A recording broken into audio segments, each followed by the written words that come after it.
Facebook, and hi YouTube and broadcast people. We're here with Dre Taylor, and I've a laptop. This is really not the optimal video situation, but this is Dre Taylor, and this is the presentation that Dre is going to be giving, and the people who are here to learn about Dre's greenhouse. Hello, hi there. Oh no, you. So there we go. I'm just going to be quiet and set just over here so you can do your thing. All right. All right, good afternoon, everybody, family, friends, strangers. My name is Dre Taylor, founder of M2M Community Foundation, Nile Valley Aquaponics, here to talk about how to build a community around food, the Nile Valley Aquaponics 100,000-pound food project in Kansas, Missouri. I started about 2013 on a M2M group called Males to Men, and so our mission is to raise strong, conscious, productive young men and reestablish accountable, productive leadership in the community. So I have about 60 boys that I mentor every Monday and Wednesday from 6 to 8 p.m. And also now working at the city market room, it's called Beijing Ballet, every Saturday and soon to be Sunday at the end of this month, where they're able to earn tips. His first job, so their first opportunity for job resumes, learn character building, and how to talk to people speaking up. And so they're getting all kind of lifelong skills at the city market. They learn things from how to tie ties. We need grown-ups to learn how to tie ties. Still trying to teach my father how to tie ties. So a lot of these different things where you're trying to teach these young men how to do certain things. Come on, like. Is the fish one? Yes, oh, ma'am. come on in. You said your seat right here. Okay. So I'm just explaining about the mentor program here, where we're teaching young men how to be men. This is them tying ties here. We even have a partnership with Black Pilot Association, and so we take 35 plus kids every year flying private planes owned by Black pilots around Kansas City. So they fly with Airline State and Rosie flying downtown in the plaza. We take a couple to Oshkosh, Wisconsin, to actually learn how to fly planes, and we teach them how to change tires, change fluids on cars, clean them out, things of that sort. Things that a man would teach if there was in the household. Back in 2011, I met a guy named Will Allen. He's one of Time Magazine's 100 most influential people in the world because he grows 1 million pounds with 3 acres of land, which is unheard of in agriculture. And so he's a MacArthur Award, Genius Award he received. And so he was on Michelle's Obama initiative for healthy living. And he came to town in 2011. My grandfather, uncle, and I, we all attended a workshop. We built a smaller aquaponics system at the workshop.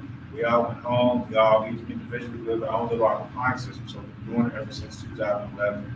He's been sort of kind of my mentor. I've seen him last year. So I've seen him in Milwaukee 3 times.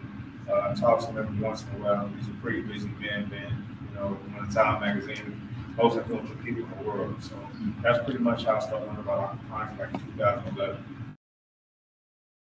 That was brewed up now about aquaponics. I wanted to do something in 2013. I started a mentoring program. I wanted to teach my boys to be self-sufficient, entrepreneurship, grow food, give back to the community. So in 2014, I went to Milwaukee. I seen what he was doing there, and I came back and learned how to write grants. And that's pretty much what got me started. What is aquaponics? Aquaponics is a system of aquaculture in which the waste produced by farmed fish or other aquatic animals supplies nutrients for plants grown hydroponically, which in turn purifies the water. And so, like I said, back in 2014, me and the boys built our first little aquaponics system in the basement of the Mary Kelly Center on 51st in South Bend. And so the Mary Kelly Center used to be Grayson Elementary School, an elementary school that I attended when I was younger. And so it was kind of the school circle coming back to the neighborhood and showing the boys how to build this aquaponics system in the basement of the Mary Kelly Center. It was like a Modio basement that was just let me use there. So this was one of the first times the boys got to use power tools, plant plants, and things of such here in the basement to build this aquaponics system. So we built it here, about a 100-gallon tank. We had a grow bed here. Some of these boys are younger, and some of them are now taller than me now. I'm looking at the picture. I guess I ain't much to do, but looking at the picture, these young guys here, and they was building the first aquaponics system. They're seeing the fish, the goldfish, and swimming, and we pretty much getting everything started. Here's the plants that we planted here. So this is when we first got started with the gravel in there. What happens is you put gravel, a bed of gravel, the plants are grown in gravel, and as they grow in gravel, water travels through, purifies the water, releases nutrients to the plants. At the same time, purifying the water, going back to the fishes that drink the water. So it's a self-circulating system, using 90% less water than traditional farming applications. This is about 2 months later. So this system right here is a 4x8 system that we had built, and it probably produced close to $2,000 worth of food a year. This is 4x8 system that we produce. So we got everything in there from kale, cabbage, lettuce, basil, and all kinds of things. And this was the first time some of the boys that ate like kale or cabbage. You know, they lied and said it was tasting good, but I know it wasn't without no salad dressing. But you know, it was good. It was good for them to plant and eat something that they planted. So this is the land that we started on 29th and Wabash. There's 18 trees on the property. It was vacant lots. They used to back in here on this lot here and do drugs, prostitution going on in the prostitution area. I see them be dropped off in the corner all the time. But this land was underutilized and not being used for full potential. The city came in, that was able to cut trees. They cut 18 trees for us, and we took the trees and repurposed 5 of those trees. And we milled the trees, so now we have some lumber that we use for sitting areas and benches. And I have a table in my office directly across the street from the greenhouse that we just purchased. And set up as my table. It's probably close to $500, $600 if I was to sell that, because where we milled it and did the slab that we cut down. So it was a lot of work on this property here. We cleared it out. We had no idea what we was doing, but we got it done. Pretty much turned it around. Small story, when we was building this, I had some contractors said they were going to dig the holes for us. These are actually our fish tank holes here. So about 6 months in, they said we're going to help them out. So the day before, we supposed to dig these holes for our fish tanks. The contractor backed out and said, I need some money. We didn't have it in our budget to have him dig these out. And so the Saturday before, we went to the Black Pilot Association. And the pilots was like, you know what, I got some machinery. I'll come out and check it out. We came out on Wednesday. He looked at the land. And Thursday, came out and started digging. And that's Travis inside there now with the Black Pilot Association. He started digging his holes for us for free. He bit the teeth on his bucket. He broke 2 lines and kept on working, you know, and didn't charge us anything for doing so. So that's been kind of like the luck of the project, where the more you get, sometimes the more you get. There's a yellow house there across the street. You probably see in the background. That yellow house, it's about 4 or 5 people who are sitting on the porch. You know, but you just sitting there, not doing anything, drinking, doing whatever on that porch. And one of the guys that was sitting on the porch, the first day we started working out here, he came over and started volunteering.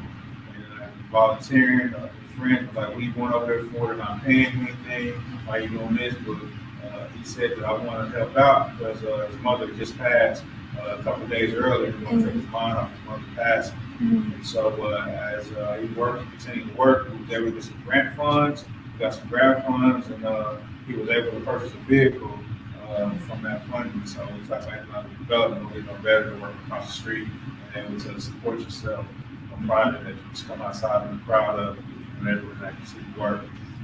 Those same people was always riding in the backseat of his car, you know, as he was driving, and they was complaining earlier about him working, and they was walking trying to get to the store, riding trying to get to the store.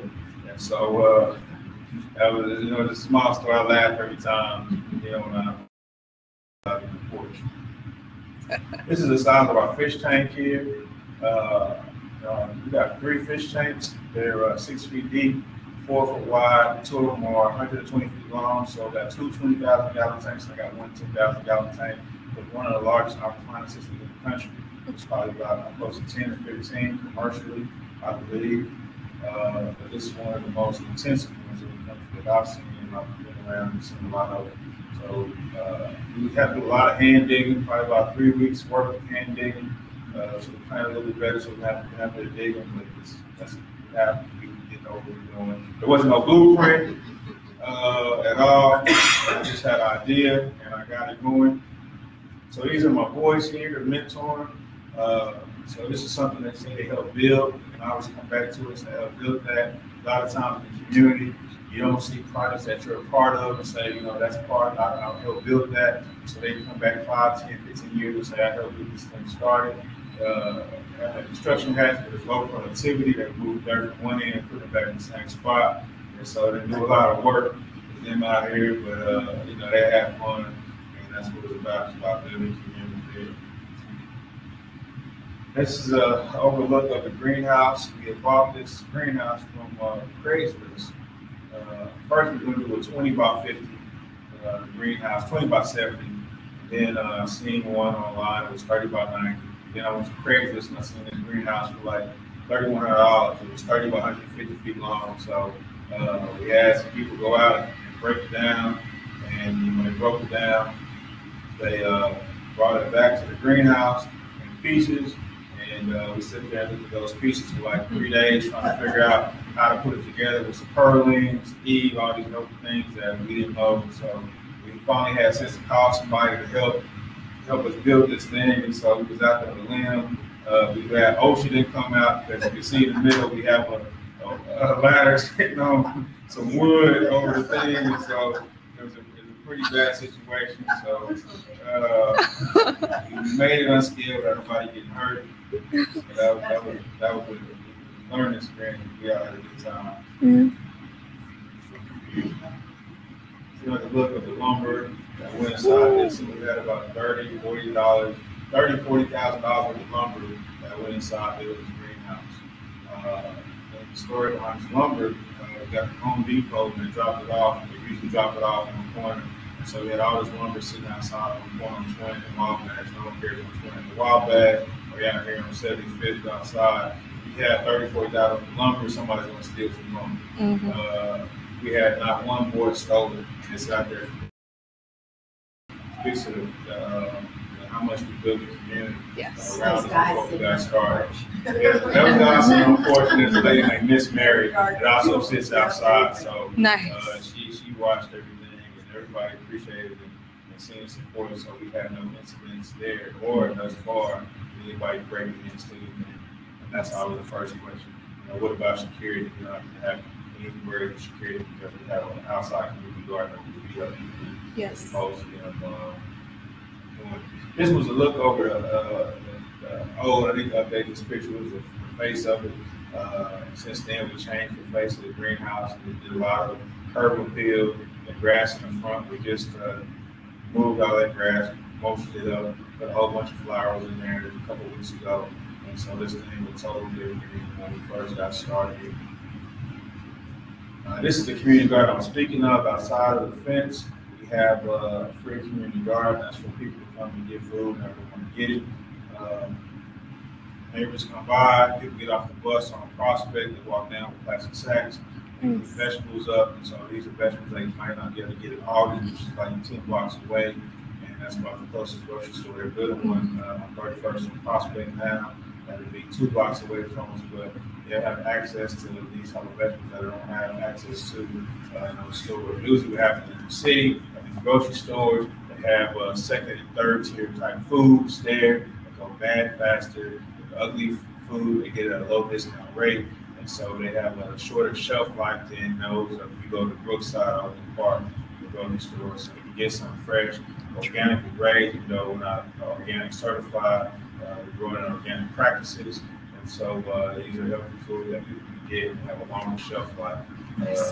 What we have here, and in the community, we basically, raised up from this project. You can see on the far right corner, the young men have a shirt that says "Homies for Life," and so a lot of friendships made at the greenhouse. People don't know nobody, people from all over come together. There's a girl holding a cucumber up there, and so she was so happy to find out that pickles was made from cucumber. She never knew that you can get a cucumber pickle from a cucumber. And so she was happy to discover that. She was going to take it home and put it in vinegar and make her own pickles. And so that's the type of things as far as education and health awareness that we're trying to do with Aquaponics. These are just kids that live in a neighborhood. These are all boys that just live 2 blocks up from where we're at. And so they come down, they get off the bus. One of the boys with the blonde hair one day, the bus drives by the greenhouse and drops him off right in front of it. And he out the window, "Hey Dre, tell him I work." And I told his friends that he worked there, so it was something he would be proud of and say, "Hey, I got a job, I work there," show off for his friends. And so that's kind of the impact we've been having. And I see them guys get off every day from the bus stop, wave, and just showing something different than normal. So on the left here, we have a lady named Miss Maxine. Miss Maxine, she just made her reappearance at the greenhouse this year, yesterday. She sells a wine. I met Miss Maxine maybe about 4 or 5 years ago, working the poles at the polling stations. She would come outside. She was employed there. I would work outside. She would work inside. She would come outside and she would harass the people about staying 25 feet from the polling area. And she was like a mean old lady. So she would drive a little wheelchair out there, and direct traffic and point and all that kind of stuff. And she wheeled back in. I'm like, "Who this old lady is? Mean old lady." And so, over the time, we developed a friendship. She would bring peach cobbler. She would share a peach cobbler. We would talk. And then one day, she just was rolling down the street, and I noticed her. She said, "Do you have any green tomatoes?" So I gave her some green tomatoes. She made like a tomato relish out of them, and she said, "I'll make this wine." And I was like, "Okay, I don't, you usually don't just drink anybody's stuff." And so I said, "I'll try it out." And it's called Bitches Brew. And so it's named after old Miles Davis song. Yeah. It's like 14 minutes long. Yeah. It's too long to listen to for me, but I have heard a couple minutes of it. But she made this wine like a sweet red. And I drunk it, and I probably drunk more than my fair share of these wines since then. Yesterday, like I said, she came out, she sold 49 bottles yesterday at the greenhouse. And so it's a real popular wine that people like, and they come out there. And like I said, when we talk about empowering the community, bridging the gap, giving people opportunities, it just speaks volumes to what we're doing. The city haven't shut us down for our liquor license yet, and so hopefully we'll continue. The price $1 a bottle, Right. $1 goes to Nile Valley. Right. So hopefully we'll continue to be able to do it. So now she sets up a whole table there, her peach cobbler, she has cakes and all that kind of stuff she's bringing out there. So we are thankful for Miss Maxine for bringing that wine. And usually she cracks it open. She always has samples for people to take, and usually work starts dwindling after they get a sample of that wine. So we try to keep it to a minimum after 12 or so. This is a view of the top of the greenhouse. I have 4 different layers growing. You've got vegetables going on 5 feet tall. You see the people at the bottom. So I have lettuce growing all the way up to the top, all 4 different levels. And so I actually built it to be one of the most efficient greenhouses in the country, and be able to produce more food per square foot because we went 6 feet down for our fish tanks and 9 feet tall in the air for our vegetables. So it's a pretty intensive system, but we're growing a lot of food, a lot of produce inside of it. I went to Guangzhou, China, a little over a year ago. Tilapia get a lot of bad names because the majority of tilapia comes from China, and they feed it all this type of different stuff there.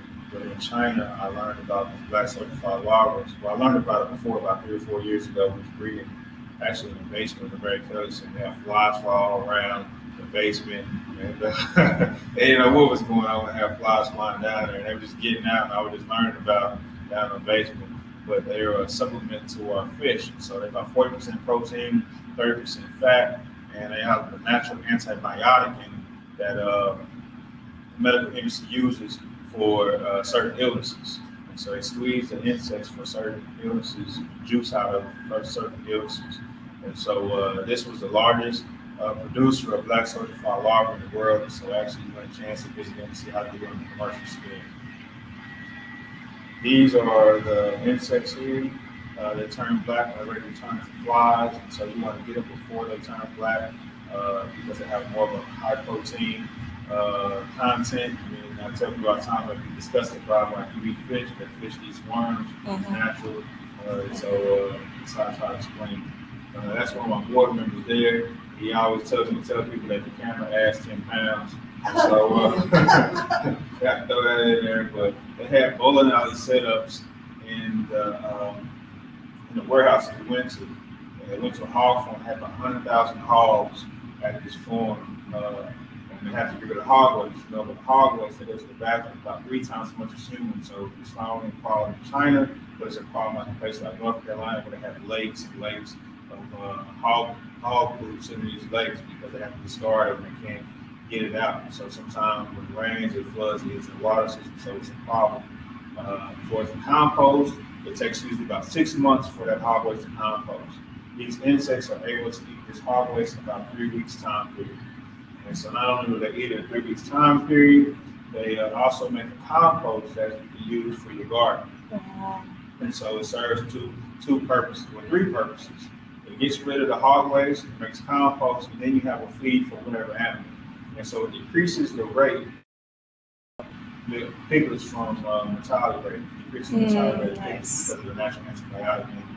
And so to increase the population in the world, people are looking at more ways to feed, increase the population, are looking at insects as a protein, as a feed source, because there's going to be a large decrease on vegetables and food that's going to be available.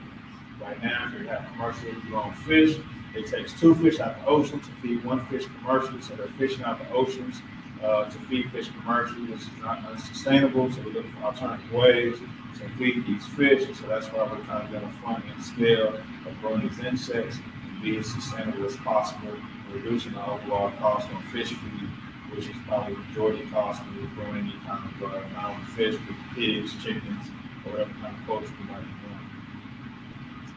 This here was designer of the HOK architectural design firm. They primarily build stadiums around the world. They're the largest architectural firms in the country. And so they come up with these renderings here on what the future facilities will look like. These future facilities are the one close to a little around $1 million. We had 2 bids from 2 different companies. Going to be average around $1 million to be this up. Our goal was to create the first commercially urban ag franchisable model that's scalable. And so everything from business plan, grants, production planning, have an educational portion where you learn how to test water, learn about sustainability from solar, wind, how to plant plants, water chemistry. And so there's a lot of different things kids can learn as far as STEM. Sounds like engineering, math, and this system that we're doing. We have some different type of sites and ideas that we're doing, leaning towards this one. We have a couple of funders that we have on the hook, and hopefully by the end of the year, we think this might be fully funded. I want to see it up and going.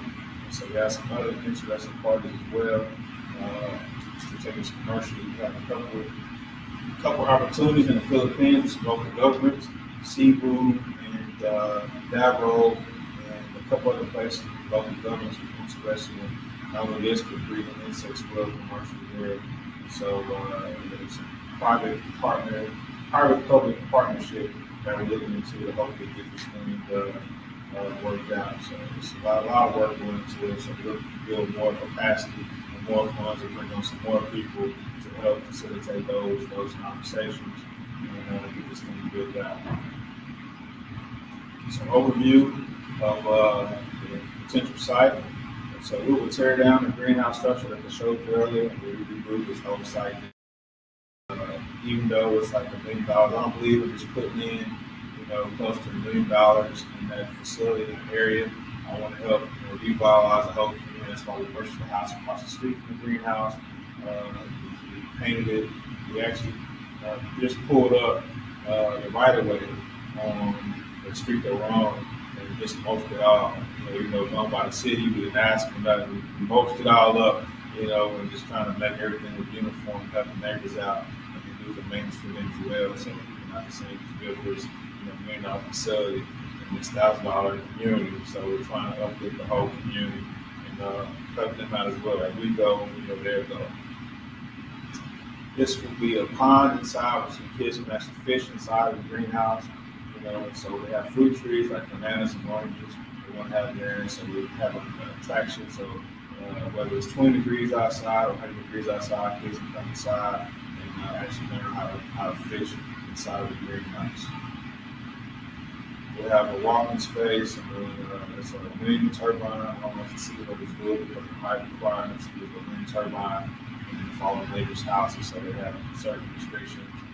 Permits you have to go through, and so we'll see that a wind turbine. We'll also do solar as well.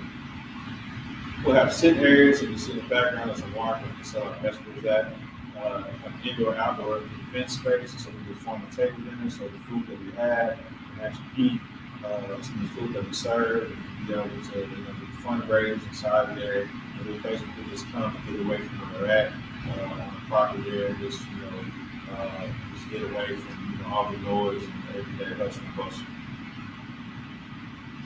So in the back we have solar panels, in the back of the event space, some more green space on the property.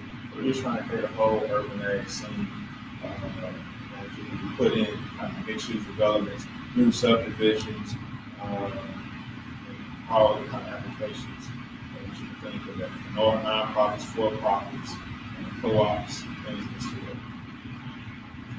Overview of it. That actually received an award. Actually, that design received an award. Which the designer, that was Tony, standing next to his whole paper. He kind of led the charge, and Jake and JJ there from HOK Architect Design Firm. They actually won an award on the 1,200 entries from Urban Ag just for design that we did here. So that was the award that we got at Omaha.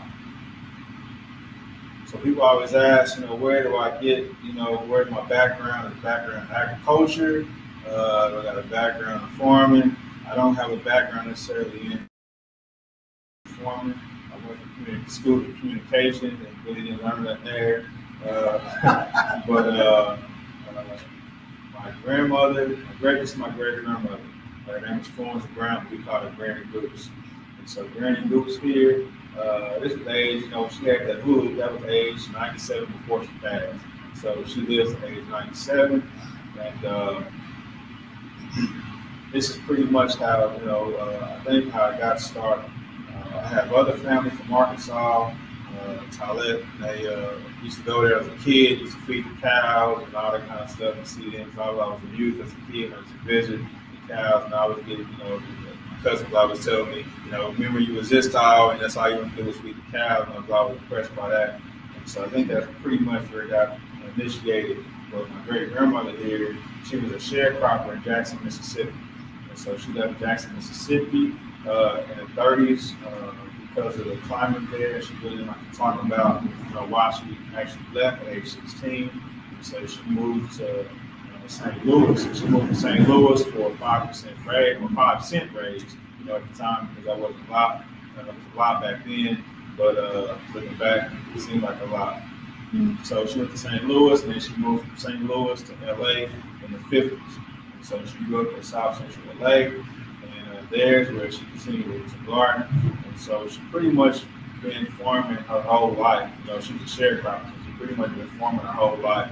And so there in California, she had a garden in the back of her yard. She had fruit trees and everything that was growing there. And as I was building the greenhouse, I asked my great grandmother, we would talk on a regular basis about her coming down and seeing the greenhouse. And she said one day that she don't think she could make it. And I was, kind of confused because at that time she was still going to the casino. She was still driving. She was doing everything she wanted to do. But she said she wasn't going to make it, so I knew there was an issue. Even at age 97, like I said, she was still driving and doing everything she wanted to do. And after that, she shortly passed. It was quick, but she lived a good life. And so that kind of made everything come to full circle when we went to visit her, went to her funeral in California. We stayed at her house, And that was the first year that she didn't plant anything in almost 90 years because of the drought crisis in LA. And those of you familiar where our food comes from in LA, the majority of our fruits and vegetables come from. And so there's a drought crisis in LA. We'll see the after effect here in Kansas City, the Midwest, because that's where we get most of our produce from. You'll see like $1 tomato goes about $4 because of the drought restrictions in California. And so she didn't plant anything, but we were still able to get, tomatoes, things that were still growing, and so that brought joy that we still get to eat some things on the plot there. And one of our neighbors at our funeral, Donovan said, we called her, her name was Florence Brown, and said we called her Former Brown because what she didn't eat, she gave it to people in the community. So when people always ask, where you get it from, I'm an extension of what she was doing, just on a larger level. And so, with that said, that's my presentation, and thank you guys for listening. I appreciate it. Excellent. Do you guys have any questions for Dre? Okay. How many plots do you have? Plots? As far as, the size of your garden area? Size of my garden area is 5 lots. It's about 0.7 of an acre. Mm-hmm. So more questions I can't remember. So those 5 lots, we have one greenhouse that's 30 by 150 feet. And we're going 2 30 by 90 foot greenhouses on there in the bin space in the market. And so we'll be able to produce, right now I currently have 30,000 tilapia inside of my tanks, and we have method going some material there. So it's called the Nile Valley 100,000 pound food project, where we want to under promise and over deliver on the amount of food we've got to produce in that site there. So the top shelf is like an assembly line. People always ask all the time. You just take a ladder from one end, and all those white boards are rafts, and it's floating on water. The white boards with the holes in them? Where the holes are at, Mm-hmm. those are floating on water. And so it's like an assembly line. So you move one raft, and you just push it down. And like I said, the boat, you can just push it down to one end, always the other end. So you don't have to touch it twice. Once we put it on, and once we take it off. It's not like traditional farming in the weed or anything like that.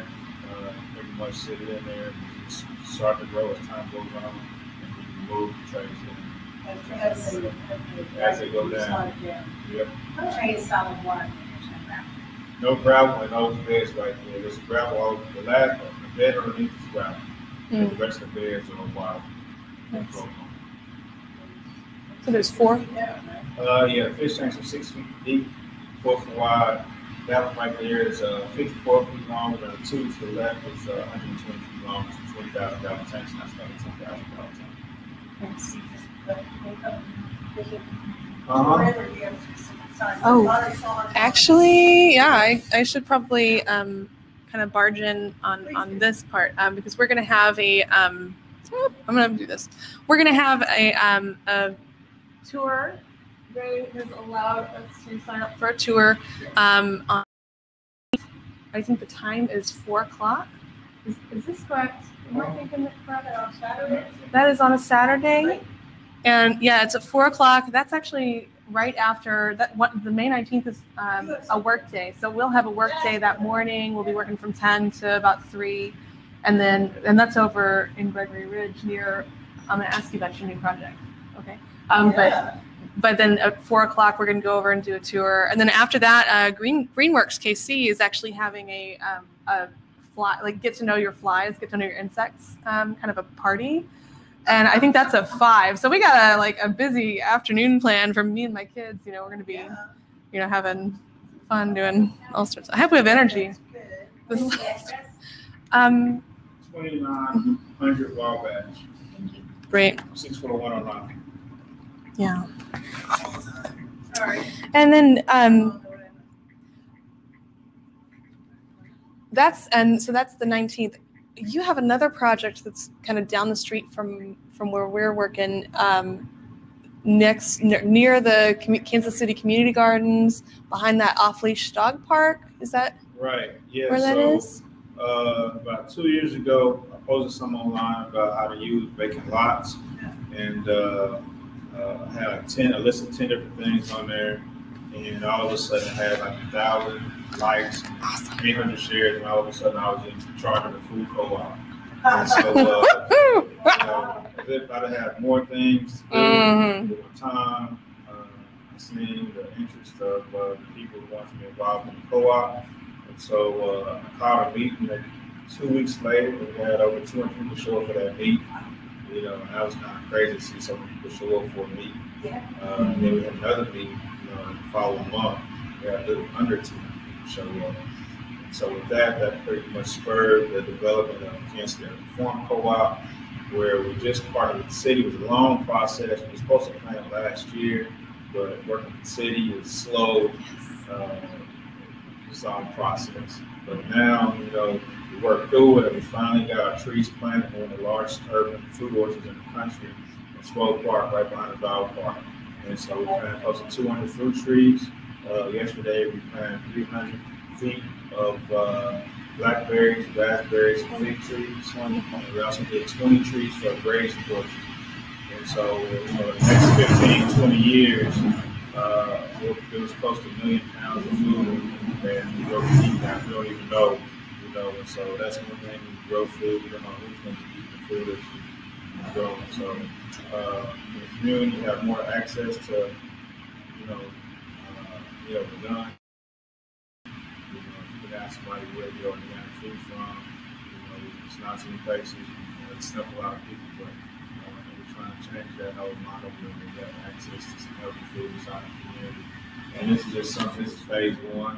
We have another section on another plot. There's about 4 acres total out there.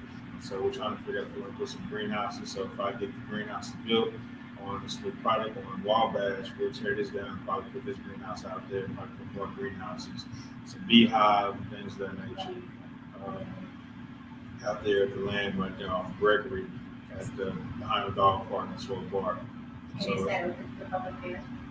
It'll be open to the public. We have a public grazing orchard, and that'll be, we have 20 trees out there, and that'll be free for the public to come pick whenever they want to pick it.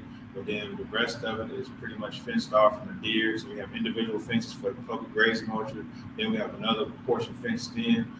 That's for the co-op to generate funds to keep us operating. We also have an adopt a tree program where you can adopt a tree for $100 for individual or organization that can adopt it for $500, or sponsorship to adopt 10 trees for $4,500, and that's pretty much to keep us sustainable. Let's pay the water bill, keep the maintenance of those trees, a lot of pruning, a lot of trees, but keep the organization going. And so we'll have an event in September dedicating those trees to people in the community who's adopted those trees. How did you fence? What was that?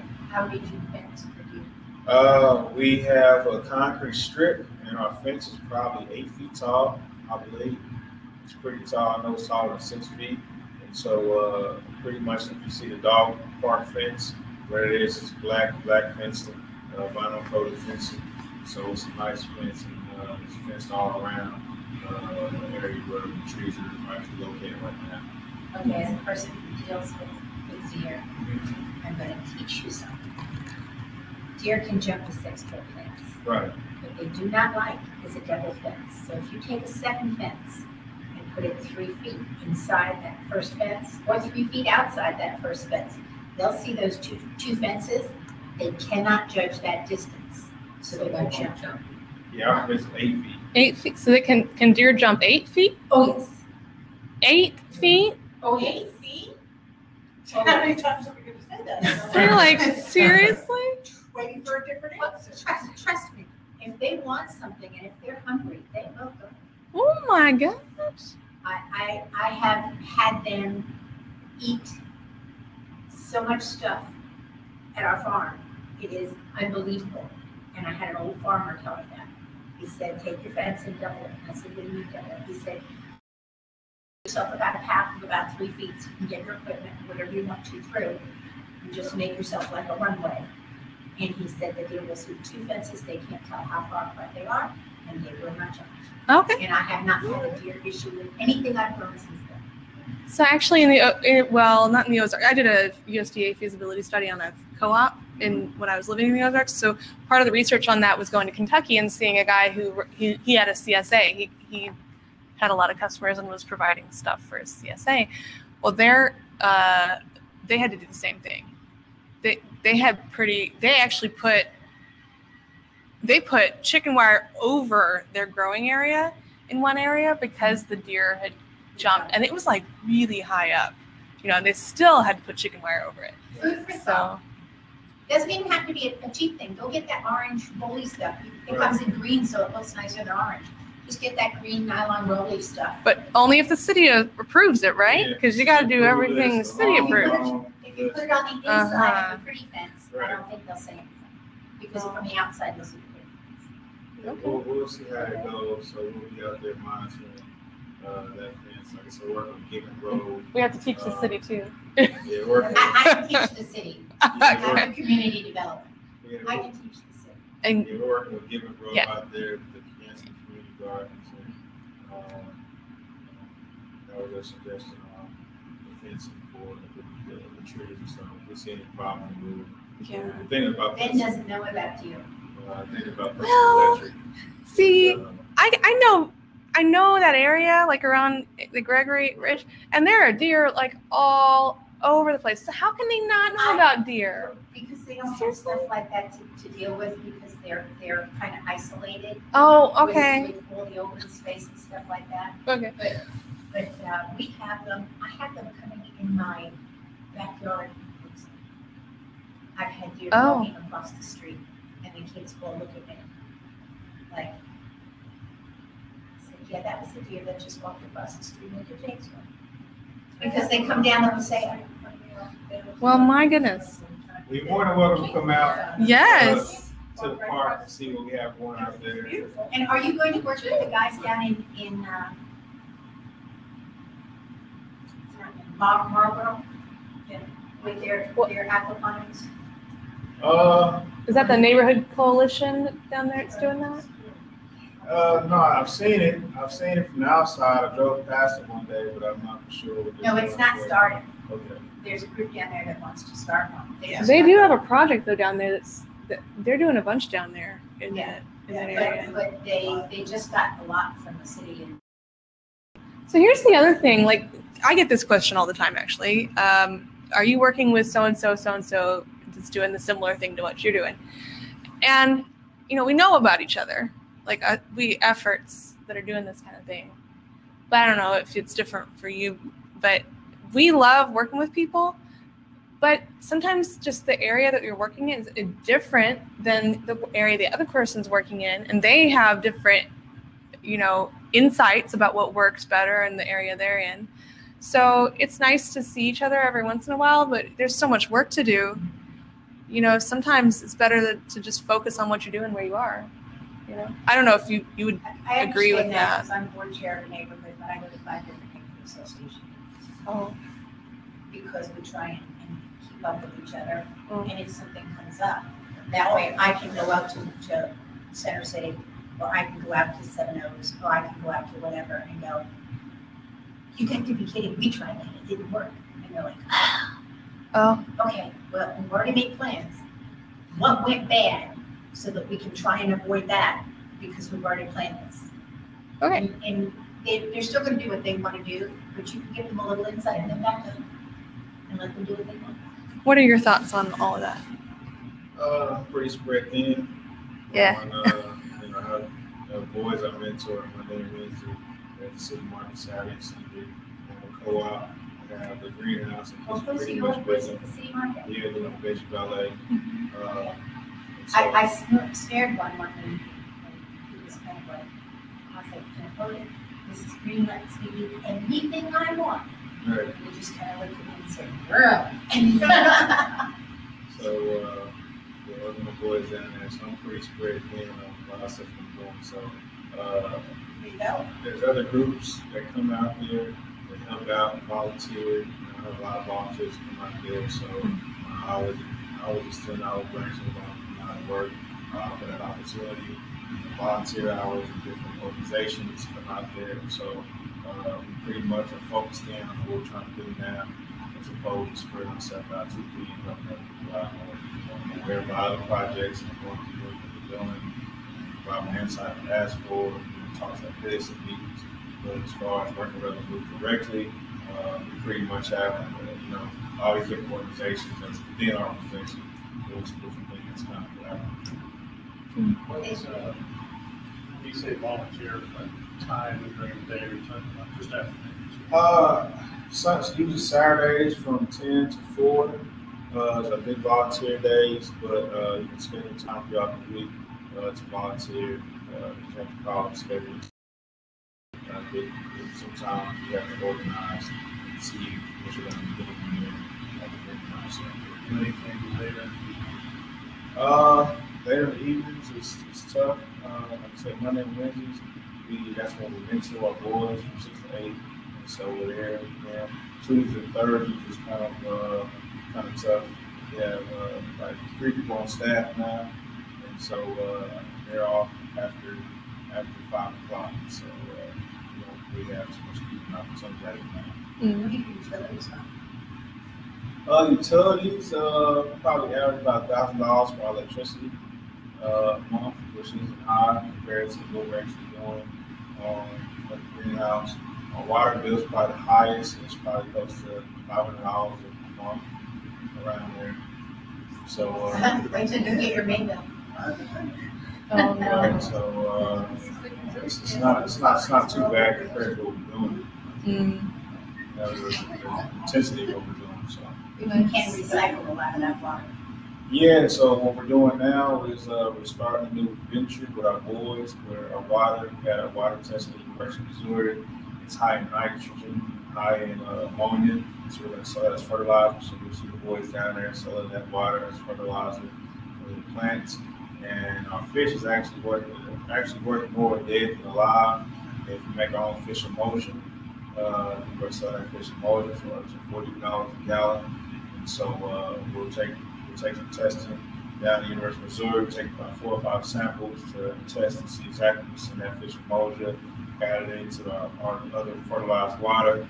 That's another source of revenue generating source instead of we recycle that. So we're trying to be more sustainable by utilizing organic product. So you're not recirculating it through? It circulates. Aquaponics circulates through. But I can take that water and sell it, and that will reduce my water bill. I can sell 5 gallons for $20 as opposed to paying a water bill. So that's where I can pay my water bill by selling that water and just refilling my tank. It won't be as good for your vegetables. What's that? Because yeah, you we have. using your own fertilizer. Your vegetables would be better if you use your own fertilizer. What builds up? When you have 30,000 Yeah. fish, it don't take much for that water to get to that nutrient content in there. So you see vegetables in there, our vegetables are going pretty good in that nutrient water. Nice. We also add compost too, so our vegetables will. So we do our compost too on the side. Yeah, that's like foliage and extra nutrients inside there. So because it's something like iron or anything like that, compost too for our vegetables. Nice. Iceberg lettuce. You can't grow iceberg lettuce. I haven't grown iceberg lettuce because it doesn't have a high nutrient content iceberg. And so we do more of a butterhead and red leaf, oak leaf lettuce. We have the romaine, and we did one for kids in our basement. We did a lot of romaine there that we haven't grown in our greenhouse. No romaine. Import romaine a lot of storage because of I think salmonella good or something like that. So the market wasn't there after that? Yeah. So a lot of people put a lot of lettuce from the store. So people have been asking about lettuce because I'm growing romaine, so we might think about that. Have you considered shrimp? I have considered shrimp. One thing we'll have to do, we'll have to get a UV sterilizer. So sometimes you breed 2 different animals in the same type of water. Sometimes there's a cross contamination. So we have to kill those viruses off before they can the tank with the fish down there. So it can happen. We might If put you've got some 3 aside. buildings, you dedicate one building and one system to the shrimp. Is it worth it though, that with the UV sterilization being electricity? You can do the shrimp. If you do shrimp, you have to do it in a vertical way where you utilize a space. Usually shrimp has to grow in a large area for them to grow. But if you do it like I'm doing like the tiers, Mhm. you run with different levels, you maximize your space and the amount of shrimp you can do per square foot, as opposed to just doing a large lake, which most people do, or a big swimming pool or something like that. So we have toyed with the idea, but we haven't gotten it down just yet. So we work with University of Lincoln, Missouri every once in a while. They kind of are consultants on doing certain things and some other people around the country as far as aquaculture is involved. Nice. What about celery or microgreens? Yeah, I do do microgreens. Yeah. Celery, not so much. We do some microgreens. We're going to start doing some wheatgrass as well. Nice. Cool. Ruby Jeans, are you a supplier to Ruby Jeans for that wheatgrass? Not yet. We're thinking about wheatgrass for our wheatgrass. Yeah. But we're also thinking about making our own juices as well. Nice. So we have our own products. To sell. So we're doing some different things. So I know Chris. I've been talking to Chris about 3 or 4 years about it. So that's what we're holding out about Aquaponics juice. So that was in a conversation. Good man, so Nice. Nice. Tomatoes, yep, beefsteak, lemon, and cherry tomatoes and chocolate tomatoes as well.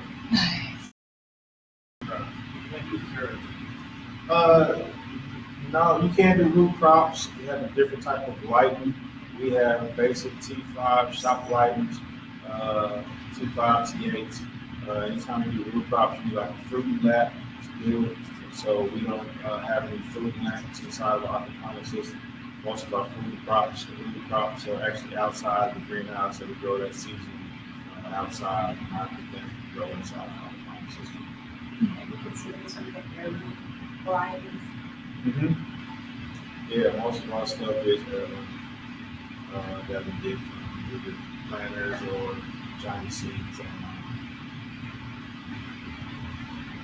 No GMOs.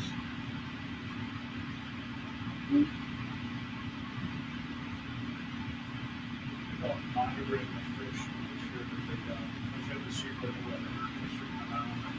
Yeah, so we're going to test on the water. We have to test for dissolved oxygen, temperature, pH, nitrates, nitrites, alkalinity. That's pretty much it. It's about 7 different tests we have to do for our testing of our fish. The main test is dissolved oxygen, temperature, and ammonia levels. How often do you have to test? We test every other day. Amazing. It's such a large body of water. Things are gradual. It takes place, and so it's easier to maintain a larger system than a smaller system because if something happens, in a smaller system, and it happens fast. In a larger fish tank, something's going to happen gradual, and so you can understand. So one of the tests that we have that we monitor, that we teach the boys is when you feed the fish, you sit there and watch them for 5 to 10 minutes. If the fish feed is still there at the top floating, then something's wrong with your water. Do a water change because if fish are not eating, something's wrong. So you want to do a water change, maybe 25-30% water change the water out. But if fish go up the air, it's a dissolved oxygen problem. You need more oxygen. And so we monitor things by looking at them. So that's how you learn about your fish, because you're monitoring and watching. You're sitting there observing everything.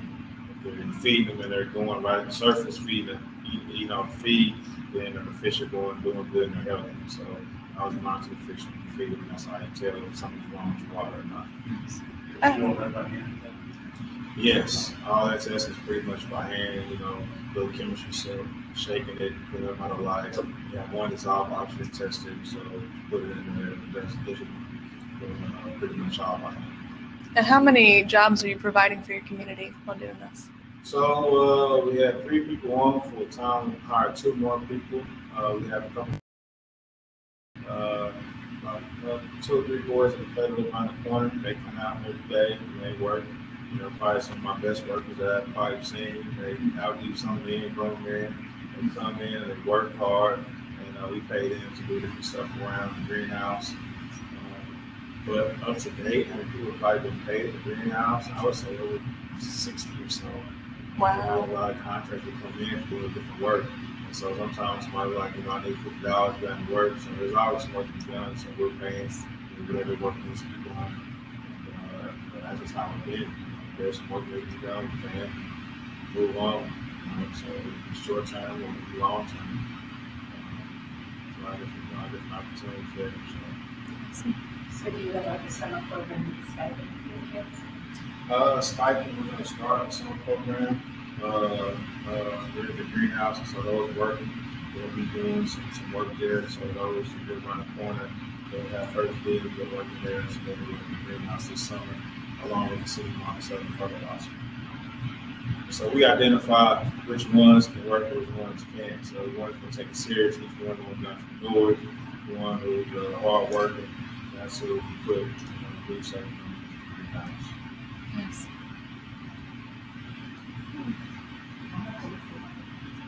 The fertilizer is $5 per gallon or $20 for 5 gallons.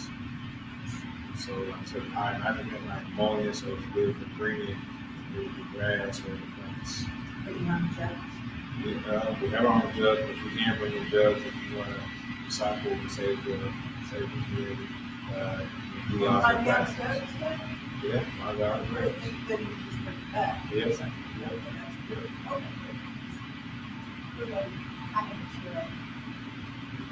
So I use a gallon of water every week. A Keurig? Do you use it to? Because they want you to use distilled water in a Keurig. So I'm constantly having one back. So you've got that. Well, I've been taking it to the fire stations and stuff like that, and using it to stuff because it's only had water. But it would be a good place to recycle because it's a water jug. It's not. Somehow, because my mother-in-law uses coffee grounds in her garden sometimes, and I was thinking, oh, you use the Keurig to create the coffee grounds, and we're talking about gardens. Oh, wow, that's great. And the more I thought about it, it's like I like the Keurig because it's cut down on my coffee because I used to drink 10 cups a day and I'm down to 3 using a Keurig. But I get all this plastic. Yeah, so from all those in the Keurig. And because they've got coffee in them, you automatically want to throw them in the trash. So I'm making myself more work because I got to cut them open, dump out the grounds, so I can put the thing in the plastic and then the grounds in the garden. Yes. Wow. Okay. Cool. Well, Dre, thank you so much for coming out and telling us I think that everything. we should probably advertise you more. I didn't find out about you See, till really? Really? Really? So I've been putting it out there, but I don't think I'm too good at putting it out there. I'll tell you the one place to put it out there. Grab whoever your committee person is. You're in third, I think, or fourth. Grab the committee person and have them send it out through the city network. We're in 5th. You're fifth. in Third. third. You're in the 3rd district. We're in Yeah, Lyle 5th. Are in sends stuff 5th. out. We're in 5th. Really? And Wow. you're in 5th. Yeah. So So that's that's Cynthia. Cynthia would Okay. send the stuff out. okay. Although Kima's a lot better at sending stuff out. All right. Than Cynthia All is in right. I do community development. Okay. I Awesome. also work with urban rangers and Great. other things. Awesome. That's why I So thought you might be working with the guys Awesome. down at Scarborough East that are wanting to set up an aquaponics, and they don't know anything about it. oh really? Yeah, I was talking to him, Steve?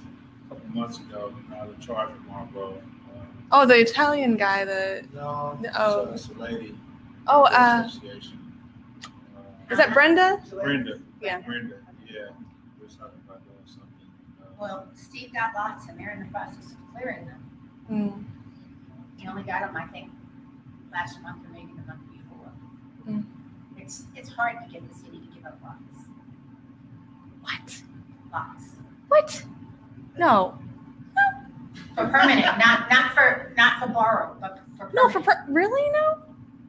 No. If the land bank has them, it's That's fine. Land bank. Right. But if they're just a city lot, Oh, yeah. Well, Legal Aid Western Missouri is a help on that, so I don't know if you've reached out to them or not. But suddenly, this is a neighborhood development meeting, right? So, but yeah, that's. Have you talked to Legal Aid of Western Missouri? Steve probably has talked to Josh. They help with that too. If there's a vacant lot for over 6 months, that's a problem. You know, they want to help with that. Anyway, I'm going to say goodbye to everybody on. Thank you guys so much. My battery's almost dead, so I got to get out of here. But thank you so much for attending. I will see you guys. Bye.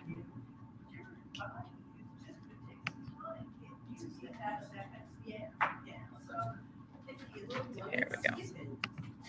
I'm a little food is medicine girl, so I'm trying to help.